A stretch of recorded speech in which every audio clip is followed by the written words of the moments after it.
ಹೊನ್ನಾವರ ತಾಲೂಕಿನ ಕಡ್ಲೆ ಗ್ರಾಮದ ಒಂದೂರು ಸಮೀಪದ ಜಡ್ಡಿಗದ್ದೆಯ ಸಮೀಪ ಅರಣ್ಯ ಇಲಾಖೆಯವರು ಇಟ್ಟಿದ್ದ ಬೋನಿನಲ್ಲಿ ಚಿರತೆ ಬಂದಿಯಾಗಿದ್ದು ಸದ್ಯಕ್ಕೆ ಗ್ರಾಮಸ್ಥರ ಆತಂಕವು ದೂರವಾಗಿದೆ.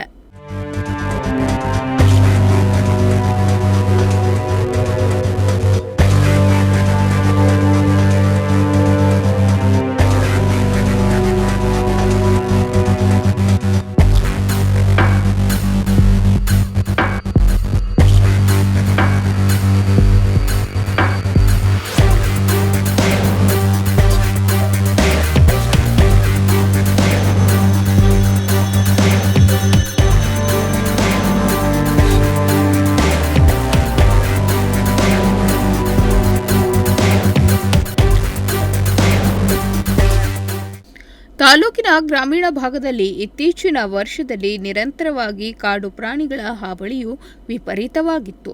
ಅದರಲ್ಲೂ ಚಿರತೆ ಕಾಟಕ್ಕೆ ಜನತೆ ಭಯದಲ್ಲಿ ಜೀವನ ನಡೆಸುತ್ತಿದ್ದರು. ಸಾಕು ಪ್ರಾಣಿಯಾದ ಆಕಳು ಹಾಗೂ ನಾಯಿಗಳನ್ನು ಬೇಟೆಯಾಡುತ್ತಿತ್ತು. ಅರಣ್ಯ ಇಲಾಖೆ ಬೋನಿಟ್ಟರೂ ಬೋನಿಗೆ ಚಿರತೆ ಬೀಳುತ್ತಿರಲಿಲ್ಲ.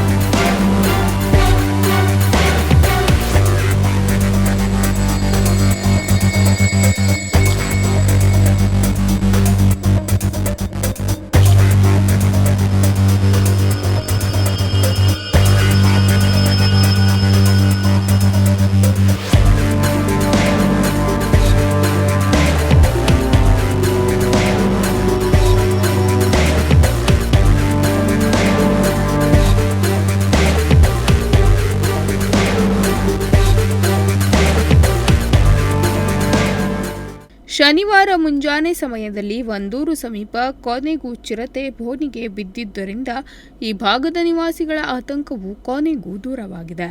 ಬೋನಿಗೆ ಬಿದ್ದ ಚಿರತೆಯನ್ನು ದಟ್ಟ ಅರಣ್ಯ ಭಾಗದಲ್ಲಿ ಬಿಡುವಂತೆ ಗ್ರಾಮಸ್ಥರಾದ ಸೀತಾರಾಮ್ ಹೆಗಡೆ, ಗುರುನಾಥ್ ಭಟ್ ಒತ್ತಾಯಿಸಿದ್ದಾರೆ.